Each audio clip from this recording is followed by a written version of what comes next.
Gracias, senor. What he forgot to say, Secretary Rice, is that he went to Notre Dame. She's a great supporter of Notre Dame. And thank you for having me. Laura and I are delighted to be back in your country. This is my second trip as president. I have been looking forward to it, and I appreciate the opportunity to come and discuss the state of the financial situation with such an august group. I want to thank you for making the Asia-Pacific region a vibrant part of the world. I believe it is important for the world to recognize, and for our country to recognize, that the United States is a Pacific nation. And over the past 8 years, I have made it a priority. I made APEC a priority. I've been to every single APEC summit.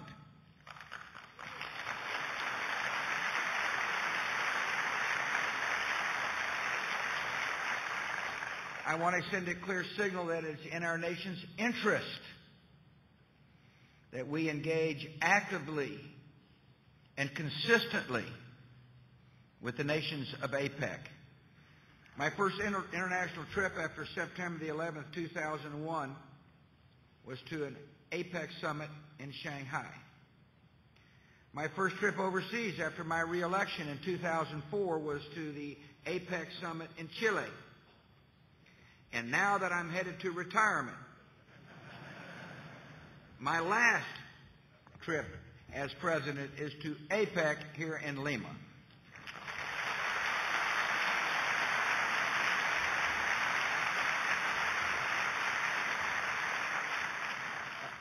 This summit comes at a serious time during economic turmoil, and I'm looking forward to our discussions. It also comes at a time of unprecedented cooperation. A week ago in Washington, you might have heard that I had the honor of hosting a summit in what will be the series of international summits to address the financial crisis. I didn't believe we could solve all problems in one meeting, but I did believe it was important for us to host the initial summit to get it started, to lay the foundation for successful meetings. I also didn't believe that the meeting ought to be with kind of a handful of countries. Some suggested keep the meeting small. I didn't agree with that. And that's why we invited 20 leaders, including 8 members of APEC, because I believe developed nations and developing nations needed to be sitting at the same table to have an honest, fruitful dialogue.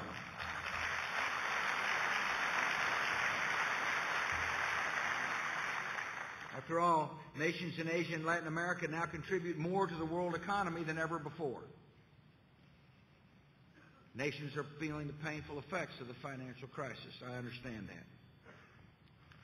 And so all of us need to be involved in the solution.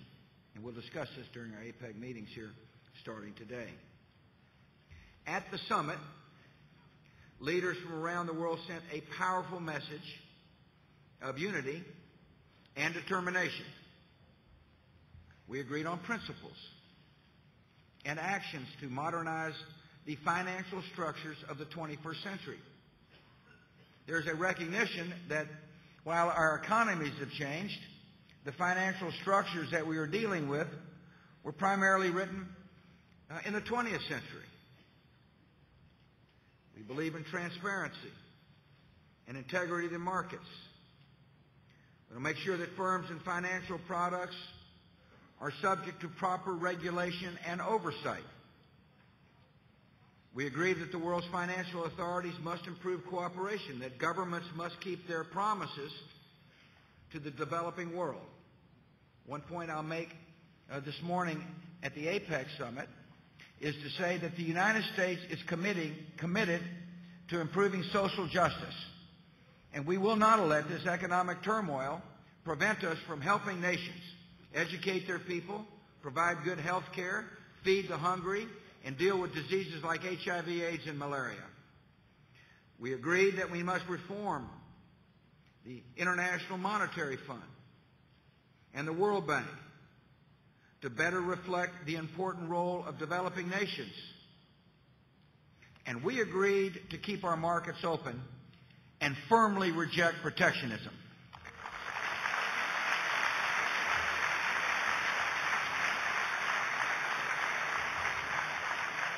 All these steps are essential to rebuilding confidence in our financial systems. Yet the only way to regain strength in the long term is sustained economic growth. And among the most powerful engines of that growth are the businesses and workers and entrepreneurs of the Asia-Pacific region. A few decades ago, a statement like this would have seemed unimaginable. Many Asian-Pacific economies were mired in poverty. Their governments pursued backward economic policies. Then leaders started to make bold decisions by opening up their markets, by welcoming investment and trade, and by tapping the potential of the private sector. The results have astonished the world. In the midst of all this turmoil, it's important to remember what has taken place as we chart our future. The APEC region's share of the global economy has grown to nearly 55%. Isn't that interesting? When we meet today in Lima, Peru, about 55% of the total world's economy will be at that table. Single generation, the percentage of East Asians living in poverty has plummeted from nearly 80% to 18%. We're witnessing a dramatic shift of history as the center of the world, economic stage, moves from west to east, from the Atlantic to the Pacific. Some view the rise of Asia-Pacific with suspicion and fear. America doesn't. The United States welcomes the success of emerging economies throughout the region. We welcome the new hope that comes when people escape poverty and join a confident middle class. We welcome new buyers for our products and new investors for American enterprise. We welcome new competition that leads our own workers and businesses to be more efficient. An interconnected global economy, the gains of any advance the interests of all. So over the past 8 years, America has engaged this vital region more closely than ever before. Continuing that engagement is especially important during the times of economic strain. The policies of free enterprise that lifted up so many in this region can help chart a path to recovery for the whole world. That's what's important for people to know. That which enabled us to be successful in the past must be used to help us chart a more hopeful future for tomorrow. With confidence in our ideals, we can turn the challenge we face today to an opportunity and lead the way toward a new era of prosperity for the Asia-Pacific and beyond. So I want to talk today about how to do that. I want to focus, and I think we ought to focus our efforts on three great forces for economic growth: free markets, free trade, and free people.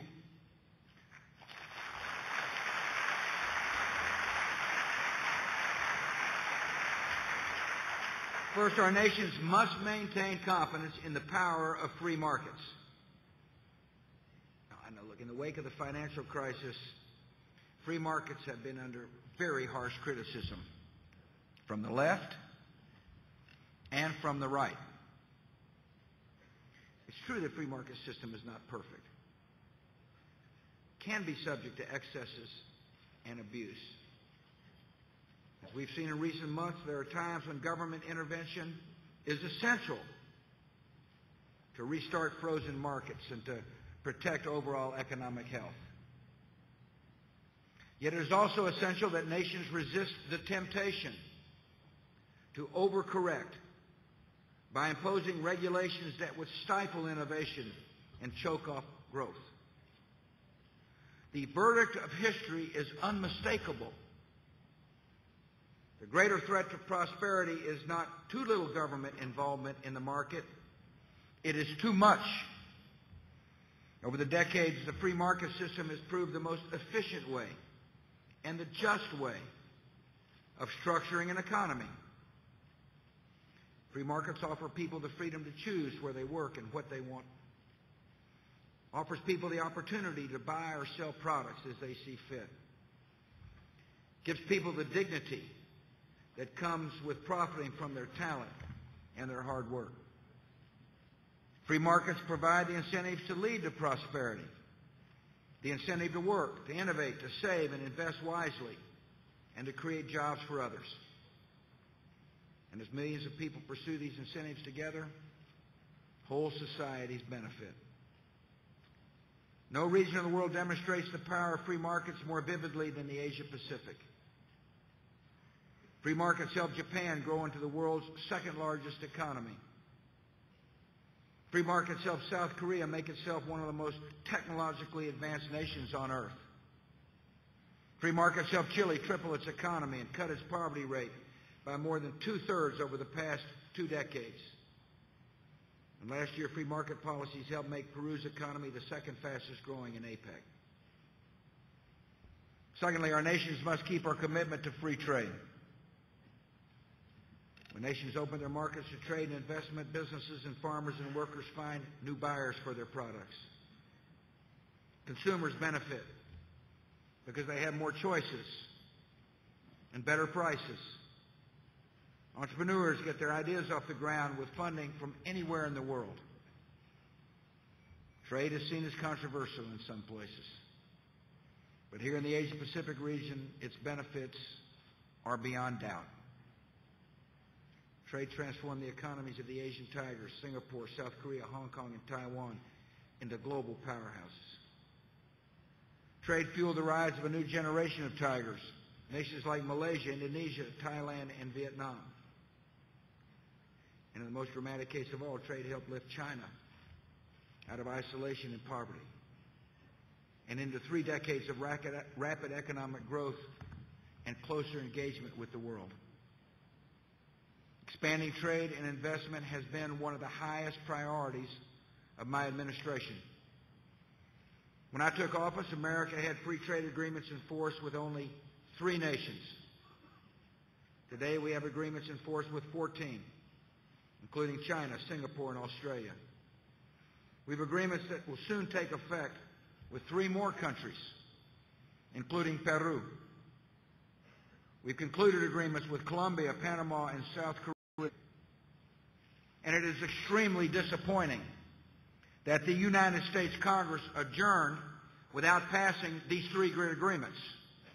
And I urge all those who support free trade to continuing pressing the case for the Congress to pass free trade agreements with Colombia and Panama and South Korea.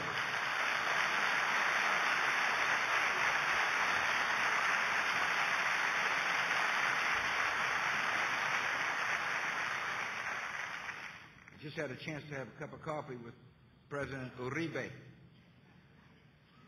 He is a strong leader. He's a good friend. And our Congress and our government must never turn our back on such a friend as Uribe.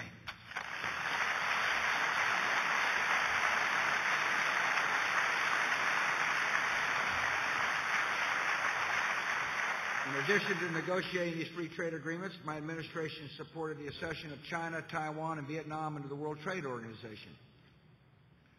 We're negotiating bilateral investment treaties with China and Vietnam. We're discussing similar agreements with Taiwan, Indonesia, and Russia. These steps have brought benefits to America, and they brought benefits to our trading partners. Since I took office, America's trade with the world has grown from $2.5 to $4 trillion, an increase of nearly 60%. Trade with Chile and the United States has more than doubled. Trade between Peru and the United States has more than doubled. And trade between China and the United States has more than tripled. Overall, America's trade with APEC nations now accounts for nearly 2/3 of our trade in the world. Greater economic integration in the Asia-Pacific advances the interests of all. So earlier this year, America began discussions on a new regional free trade agreement with Brunei and Chile, New Zealand, and Singapore.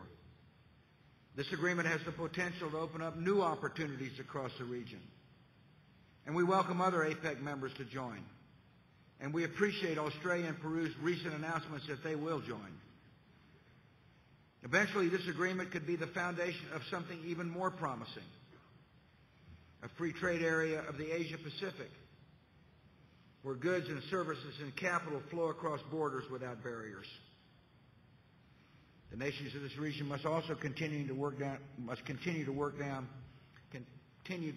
to break down trade barriers at the global level. We have an immediate opportunity to do so through the Doha round at the WTO. One of the enduring lessons of the Great Depression is that global protectionism is a path to global economic ruin. At our summit in Washington last weekend, leaders from around the world expressed strong support for completing Doha. Isn't that interesting? Over 20 nations at the table, from all different kinds of backgrounds, expressed solidarity with the idea of completing Doha. And now we've got to put those words into action. I recognize I'm leaving office in 2 months, but nevertheless, this administration will push hard to put the modalities in place so that Doha can be completed and so we can send the message we refuse to accept protectionism in the 21st century.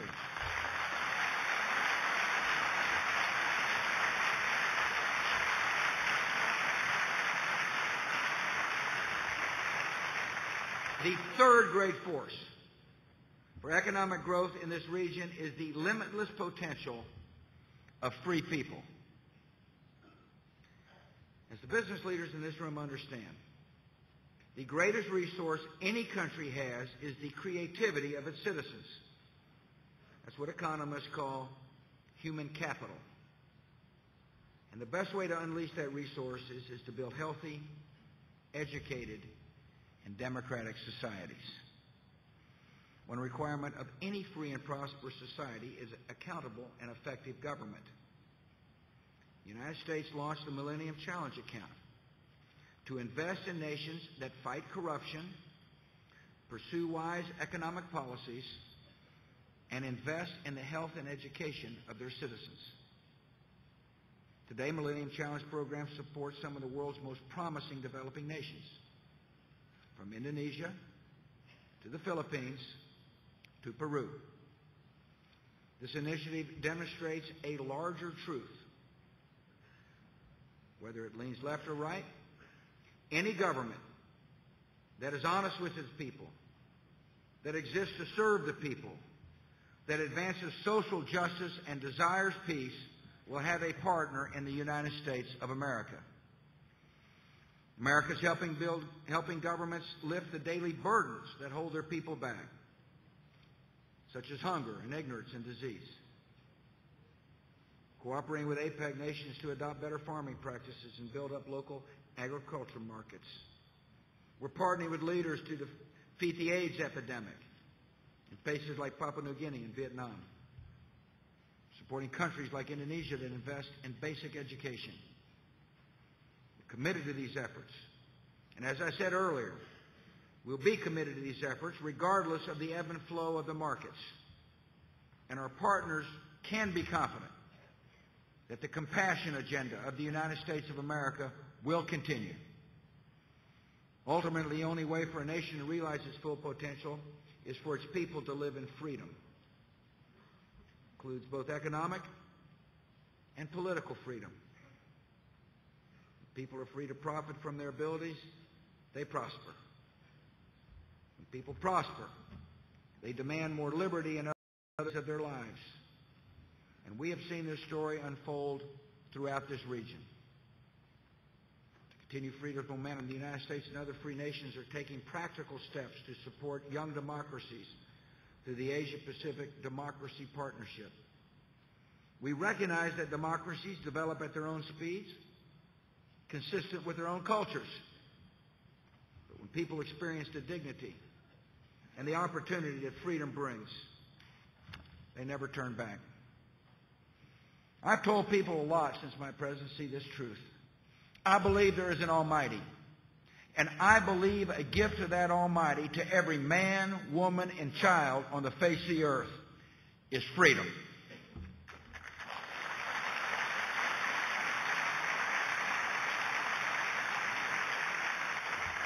As we look to the future, the tasks facing our nations are no doubt demanding. Recovering from the financial crisis is going to take time. But we'll recover, and in so doing begin a new era of prosperity. The nations of AIPAC have faced tests before. We have risen to meet them together, and we will do so again. Over the past 8 years, we've taken measures to protect our people from terror and the proliferation of weapons of mass destruction. We've responded to natural disasters. We've worked to prevent the spread of potential pandemic diseases like avian flu and SARS. We've worked to confront climate change and usher in a new era of clean energy. We're standing for a Korean peninsula free of nuclear weapons, and with a Burma free of repression. Above all, we can be confident in the future of this region because we know the spirit of its people. And I've seen it firsthand. When I attended my first APEC summit in Shanghai, just a few weeks after September the 11th, 2001, I said that America would always remember the signs of support from our friends in the region. Remember the American flag flying from every fire truck in Montreal, Canada. I remember children kneeling in silent prayer outside our embassy in Seoul. I remember baseball players in Japan observing moments of silence. I remember a sign handwritten in English at a candlelight vigil in Beijing that read, "Freedom and justice will not be stopped." The bonds of unity we felt then remain today, and they will always remain.